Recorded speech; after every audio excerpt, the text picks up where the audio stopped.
Film Lama Yang Akan Saya Ulash Hari Ini Berjudul The 13th Floor Tahun 1999.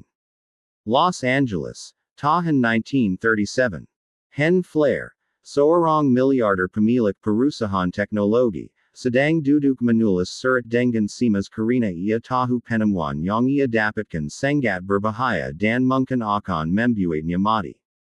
Setelah selesai menulis surat itu, ia menyerahkannya kepada istana, bartender di hotel ini, dan berpesan bahwa akan ada orang bernama Douglas yang akan mengambilnya, jadi ia harus menyimpannya baik-baik. Setelah Hen pergi, istana dikuasai oleh rasa ingin tahu. Ia membuka amplop surat, dan raut wajahnya langsung berubah. Pada saat yang sama, Hanan kembali ke rumah.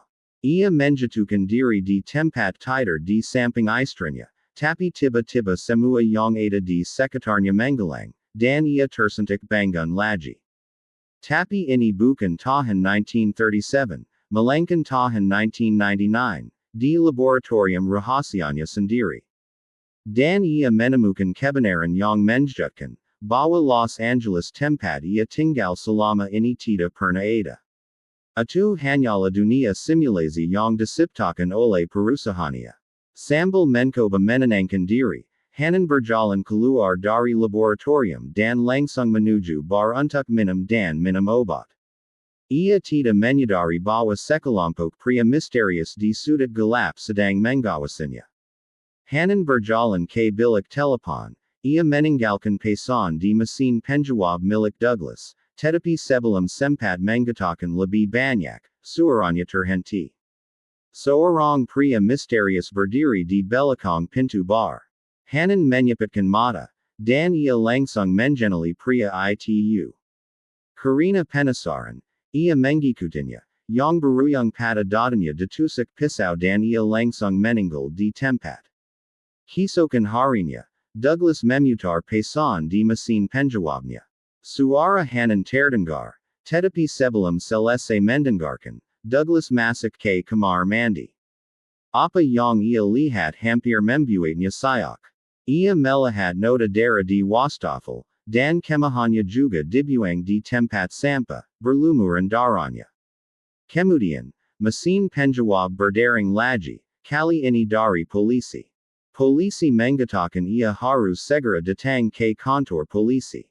Douglas tidak punya waktu untuk berpikir lagi dan langsung pergi ke kantor polisi. Setelah sampai, ia dibawa untuk bertemu dengan detektif McBain. Detektif itu menunjuk ke tubuh Hanan dan bertanya, Anda bisa memastikan bahwa ini dia, kan? Douglas menjepalkan tinjunya, ia mencoba menahan kesedihannya dan menjawab, ya, itu dia. Saya sudah bekerja dengannya selama 6 tahun. Dia adalah bos sekaligus teman terbaik saya. Setelah itu, detektif membawanya ke kantor Hanan dan bertanya, apa sebenarnya yang perusahaan Anda lakukan? Douglas ragu-ragu sebelum menjawab, kami hanya mengerjakan perangkat lunak dan komputer. Detail lainnya adalah informasi rahasia. Saat mereka sedang berbicara, seorang wanita masuk ke ruangan. Ia memperkenalkan diri sebagai Jane dan mengatakan bahwa ia adalah putri Hanan. Douglas langsung terkejut dan berkata, tidak mungkin. Hanan tidak pernah membicarakan putrinya. Yang lebih aneh, ia merasa pernah melihat wanita ini sebelumnya tetapi tidak ingat di mana. Setelah itu, detektif McBain membawa Jane untuk diinterogasi. Douglas pun memutuskan untuk naik ke lantai 13 dan pergi menemui Winnie, programmer kepercayaan Hanan. Di sisi lain, Winnie masih berduka atas kepergian Hanan dan bertanya, apakah Anda tahu tentang simulasi dunia kita? Winnie mengangguk dan berkata bahwa Hanan sangat sering masuk ke dalamnya meskipun proyeknya belum sempurna. Dan apakah Anda pernah mendengar tentang Jane? Winnie menggerutkan kening dan menjawab, tidak pernah. Saya juga tidak tahu dia punya anak perempuan. Ketika kembali ke lobi, Douglas melihat Jane naik taksi dan pergi. Ia Bertanya Tanya Siapa Sebenarnya Wanita Itu Dan Menapa Hanan Dibuna. Ia Pun Segera Mementa. Recepciones Untuk Memeriksa di Hotel Mana Jane Menjanap Dan Mengikutinya. Pada Saat Yang Sama, Detektif McBain Sedang Menginterogasi Winnie Tentang Proyek Yang Sedang Mereka Kembangkan. Winnie menjelaskan kepada detektif bahwa dunia virtual yang mereka ciptakan dipenuhi dengan orang-orang yang bisa berpikir sendiri.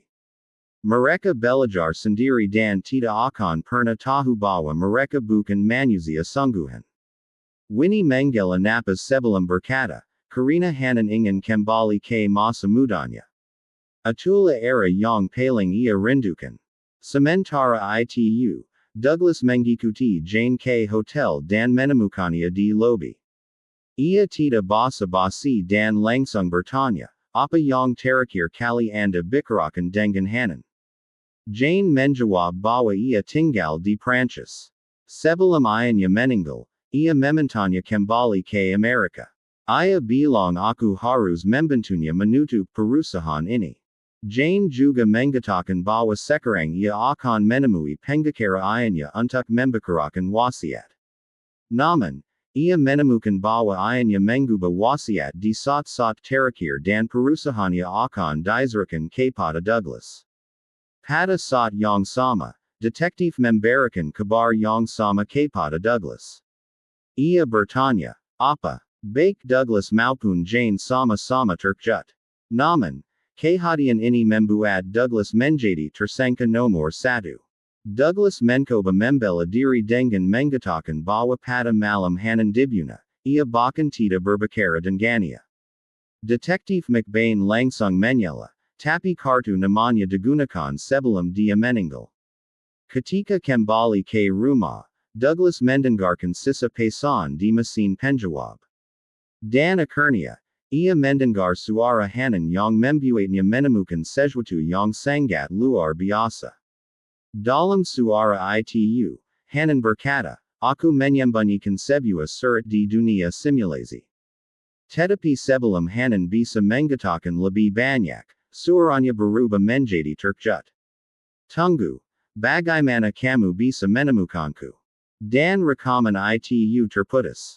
Setelah mendengarnya, Douglas tidak menunggu lagi. Ia langsung pergi ke kantor dan mencari data Hanan di komputer. Kemudian, ia meminta bantuan Winnie untuk menghubungkannya ke dunia simulasi.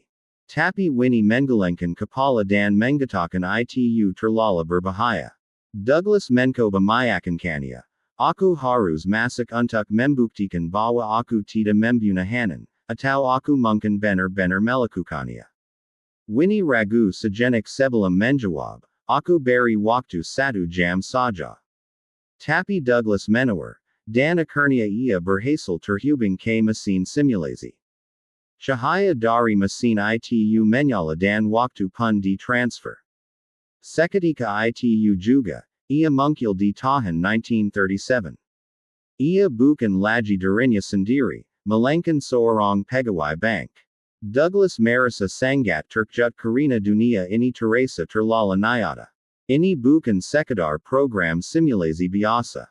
Perasaan itu menguasainya, dan ia harus segera lari ke kamar mandi untuk menenangkan diri. Saat ia sedang menenangkan diri, atasannya datang dan berkata, kamu terlihat buruk.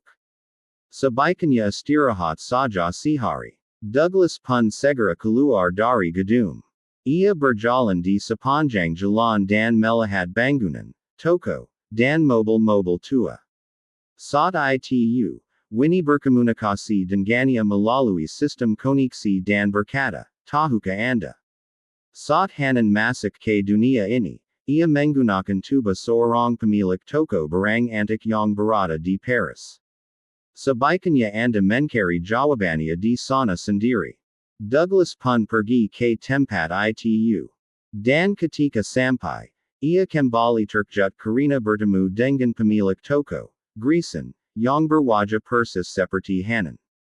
Tapi yang aneh, Grayson tidak mengenalnya. Ia hanya berkata pelan, kamu terlihat familiar. Setelah tidak mendapat petunjuk dari Grayson, Douglas pergi ke hotel. Ia Bertanya Kapata Panari D Club Apaka Ada Yang Perna Membakarakan Hanan, Sampaya Kernia Caesarang Menurunya Menamui Easton, Bartender D Bar Itu. Begitu. Douglas Melahatnia. Ia Labi Turkjut Laji Karina Waja Easton Persis Dengan Winnie. Tapi Ia Tita Mengatakan Apa Dan Malai Bertanya Tentang Hanan. Pada Sot Itu, Easton Membenarkan Bawa Hanan Adala Palangan Tetap Barnya. Ia Suka Datang K Sini Dan Ia Suka Wanita. Douglas Mengarutkan Kening Dan Bertanya, Hanan. Dia Suka Kehidupan Malam. Atu Pasti Bukan Dia. Menjanai Surat. Tita Ada Yang Bisa Menjawabnya. Tiba, Douglas Marisa Tita Enak Badan. Tubunya Malai Kayong Karina Waktunya di Dunia Simulazi Hampir Habis. Ia Segera Lari K Kamar Mandi Sebelum Tubunya Hankar di Depan Easton. Beberapa Saat Kemudian, Douglas Terbangan di Laboratorium. Ia Masih Marisa Linglung Siola Otakanya Belum Berfunsi Normal. Setelah Itu, Winnie Segera Datang Untuk Membentunya Berdiri Dan Berkata, Sudah Kubalang, Khan. Hania Satu Jam. Tapi Douglas berkata, Dunia virtual kita jauh lebih nyata dari yang kukira. Dan tahuka anda apa yang hanan lakukan di dunia virtual. Saya pikir dia menggunakannya untuk mengajar wanita. Winnie tidak bisa berkata kata, ia hanya berkata, seal. Saya harap tuannya lebih baik dari itu. Sebelum mereka bisa melanjutkan percakapan, suara dari intercom berdering. Caesarang ingin bertemu Douglas. Ia pun segera turun ke lobby dan bertemu dengan seorang pria bernama Tom. Tom memberitahunya, aku melihat Hanan di bar tadi malam. Kita harus bicara empat mata. Douglas membawanya ke tempat parkir. Ketika sampai, Tom langsung menerjang dan memukulnya dengan keras. Brengsek, kamu bawa Hanan ke mana? Tapi Douglas bukanlah orang yang mudah menyerah. Begitu ia bisa menenangkan diri, ia membalas pukulan. Kepala Tom terbentur keras ke kakak. Setelah Douglas menanganinya, Tom menggertakkan giginya dan berkata dengan darah di bibirnya, kamu gila, kamu adalah tersangka nomor satu. Sebelum ia lari ke dalam kegelapan dan meninggalkan Douglas dengan keraguan. Setelah itu, Douglas menelepan Jane. Ia menggendangkannya makan malam dan memberitahu tentang pesan yang ditinggalkan ayahnya. Tapi masalahnya, ia tidak ingat apakah ia bertemu Hanan pada hari kemudiannya. Jane menyuruhnya untuk melaporkan ke polisi karena dunia simulasi bisa menyebabkan amnesia. Tapi Douglas merasa pernah bertemu dengannya, tapi Jane menolak untuk membicarakan masa lalunya. Saat keduanya sedang berbicara, Jane tersenyum sebelum mengularkan tangannya dan berkata kepadanya, jangan terlalu dipikirkan. Ao menari. Pada saat itu, keduanya saling menatap mata, dan Jane berkata, aku tahu aku pernah mengenalmu sebelumnya. Ia berbicara tentang teori deja vu bahwa itu mungkin merupakan tanda cinta pandangan pertama. Dan sebelum mereka bisa mengatakan lebih banyak, mereka bersiaman. Malam itu, polisi menggerbek apartemen Douglas dan mengatakan bahwa ia ditangkap sebagai tersangka pembunuhan Hanan. Sesampainya di kantor polisi, detektif menceritakan kepada Douglas bahwa CCTV di bar menangkap gambarnya pada hari Hanan dibunuh. Alasan anda membunuh Hanan adalah karena ia akan menutup perusahaan, bukan? Caesarang mengatakan anda meninggalkan rumah bersama Hanan malam itu.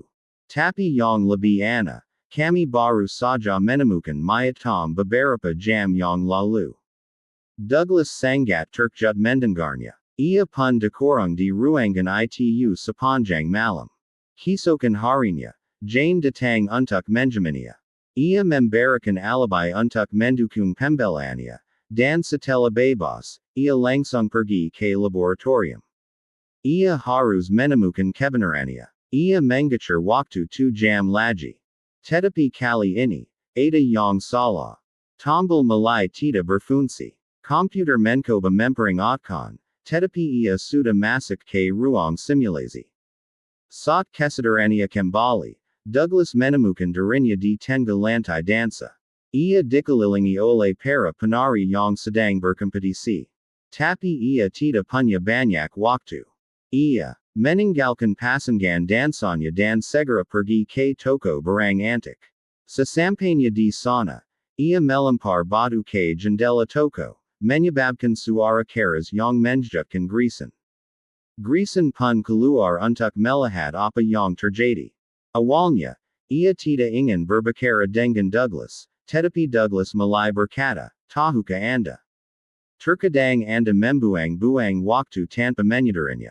Grayson berhenti. Ia mengakui bahwa terkadang ia terbangun tanpa tahu apa yang terjadi, dan ia pernah melihat sekilas gambaran kehidupan pria lain di kepalanya. Ia punya istri, tetapi istrinya mengatakan, bajuku berbau wanita lain.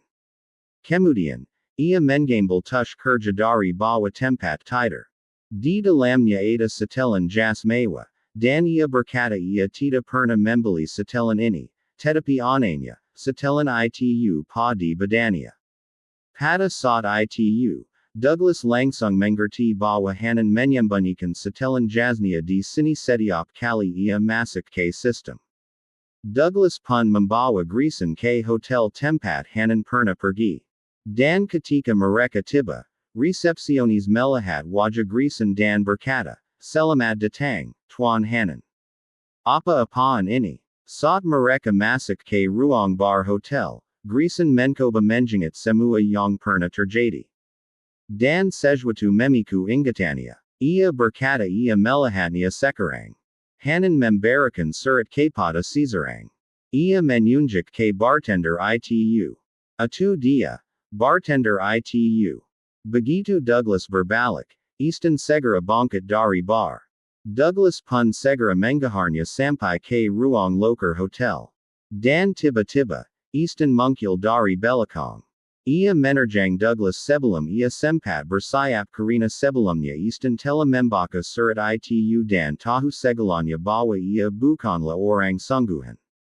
Ia hanyalah ciptaan yang dibuat di dunia virtual. Berdasarkan petunjuk di surat itu, Easton mengemudi ke Tucson. Di tengah jalan, ia menabrak segala sesuatu yang menggelanjinya.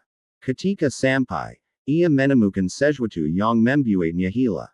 Ia menemukan ujung dunia, tempat di mana semuanya menggelang menjadi kehampaan. Dan ia berkata, "Aku ada di dunia palsu, ya. Mengapa kalian mempermainkan hidupku?" Ia berbalik ke arah Douglas. Matanya dipenuhi kegalan. Jika aku tidak nyata, maka kamu mungkin juga tidak nyata. Tunjukkan padaku apa yang nyata. Tiba-tiba, suara tembakan terdengar. Douglas tertembak di bahu dan kaki, membuatnya jatuh ke tanah. Saat Easton mengangkat pistolnya lagi, sebelum ia menarik peletuk, ia berkata, "Sampai jumpa, tersangka nomor 1 Amerika." Tapi sebelum ia menarik peletuk, Douglas menerjangkannya dan memukulnya dengan sekuat tenaga. Easton mengejar Douglas sambil menembak ke mana-mana. Douglas berlindung di dekat kolam renang sambil berpikir mengapa simulasi ini tidak berakhir. Ia bertanya-tanya mengapa ia masih terjebak di sini. Easton mengikuti jejak darah Douglas. Tapi Douglas tidak menunggu ia menyerang. Ia menerjang Easton dan bertanya, "Di mana surat itu?" Douglas meraih pistol Easton dan menempelkannya ke mulutnya. Easton tertawa sebelum mengembalikan surat itu kepada Douglas. Tapi itu adalah jebakan karena Easton menggunakan kesempatan ini untuk meraih Douglas dan membenturkannya ke tiang, menyebabkan keduanya jatuh ke kolam. Easton mencoba menenggelamkan Douglas. Napasnya mulai melemah. Tapi sebelum semuanya gelap, Winnie menariknya keluar dari simulasi. Setelah Douglas sadar, ia melihat wajah teman dekatnya, dan instingnya untuk melindungi diri bekerja.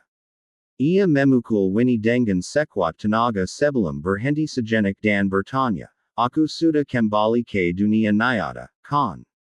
Kemudian, Douglas Berkata Kapata Winnie Bawa Orang Orang di Dunia Simulazi Itu Bener Bener Hidup. Mereka bisa merasakan seperti kita. Mereka memiliki kesadaran sendiri. Winnie mencoba membanta dan mengatakan mereka hanya diprogram untuk menjadi seperti itu, tetapi Douglas menggelengkan kepalanya. Kita seharusnya tidak mengganggu pikiran mereka. Ini adalah kesalahan terbesar yang pernah kita lakukan. Kemudian, Douglas kembali ke hotel, tetapi ketika sampai, ia bertemu dengan detektif, yang memberita hanya bahwa Jane telah menggelang. Dan yang lebih aneh, tidak ada bukti bahwa Hanan pernah punya anak perempuan. Tidak ada catatan di registrasi bahwa ada wanita bernama Jane. Douglas pun mulai lebih khawatir. Ia membayar sopir taksi yang pernah menggantar Jane sebelumnya dan meminta untuk diberitahu ke mana ia membawanya. Sopir taksi membawanya ke sebuah kawasan di pusat kota, dan ketika sampai, ia bertanya-tanya kepada orang-orang di sekitar. Akhirnya, ia menemukan tuba yang digunakan Jane, yang ternyata adalah kasir toko kelentong. Douglas masuk ke dalam rumah, tetapi wanita itu tidak mengenalnya.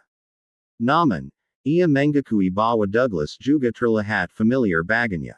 Kisah Easton masih berputar di kepala Douglas.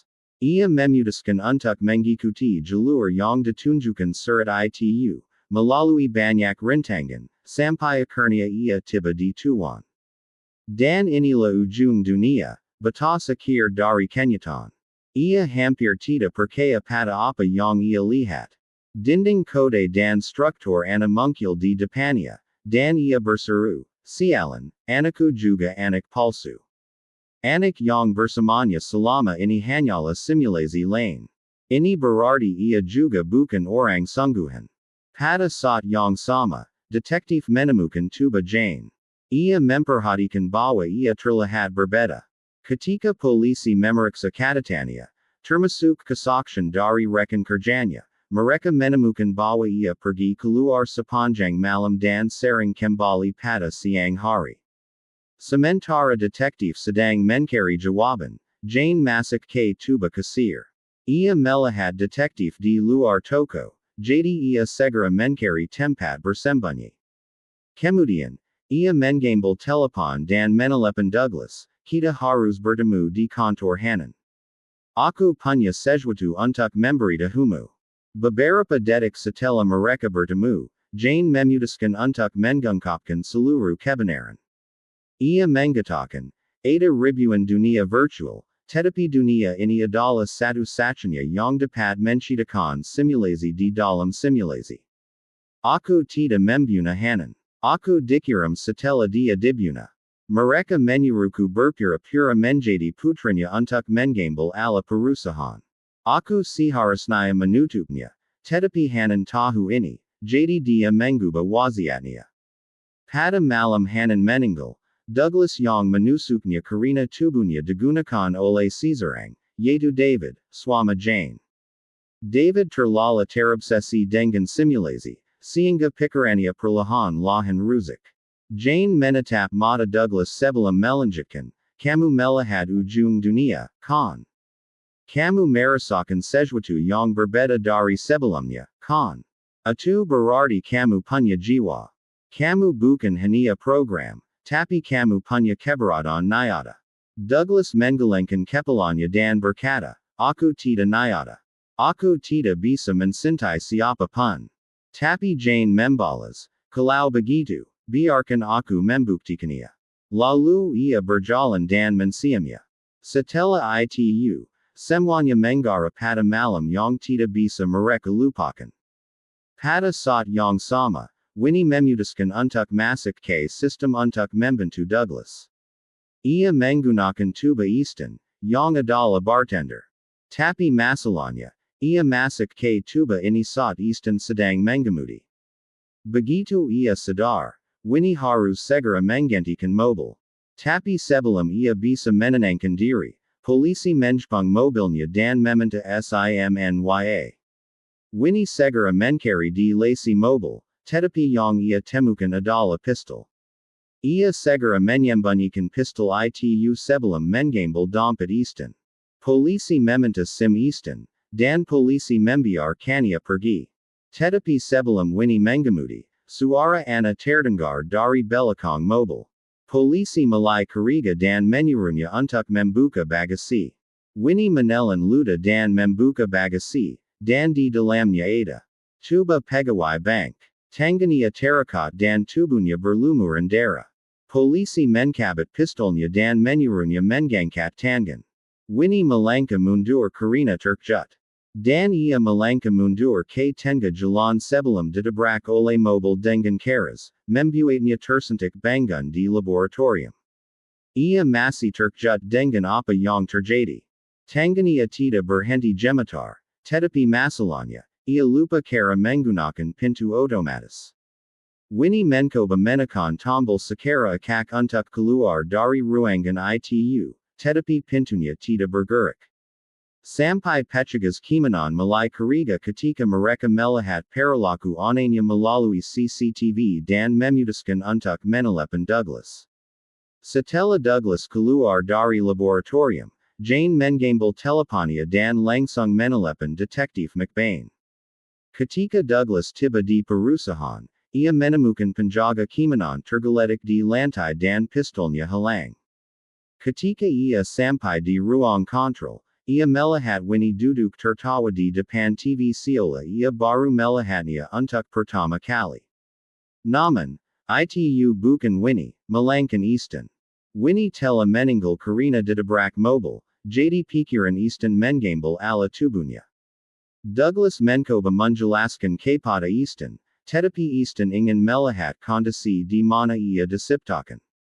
Keduanya naik lift ke lantai teratas. Dan pada saat itu juga, tubuh Douglas dikendalikan oleh David, suami Jane. David terdiam sejenak dan membawa Easton ke ruang server, tempat di mana dunia simulasi disiptakan. Easton melihat sekeliling dengan terkejut, tetapi tiba-tiba, David meraih pistol penjaga dan menembak Easton 2 kali. Easton jatuh ke tanah, dan jiwanya menghilang dari dunia ini selamanya. Tidak lama setelah itu, David kembali ke Jane menggunakan tubuh Douglas, dan mereka berdua bersiaman. Tetapi ketika Jane lengah, David berbisik pelan, "Aku tahu kamu tidur dengan pria lain." Lalu ia membentingnya ke tempat tidur.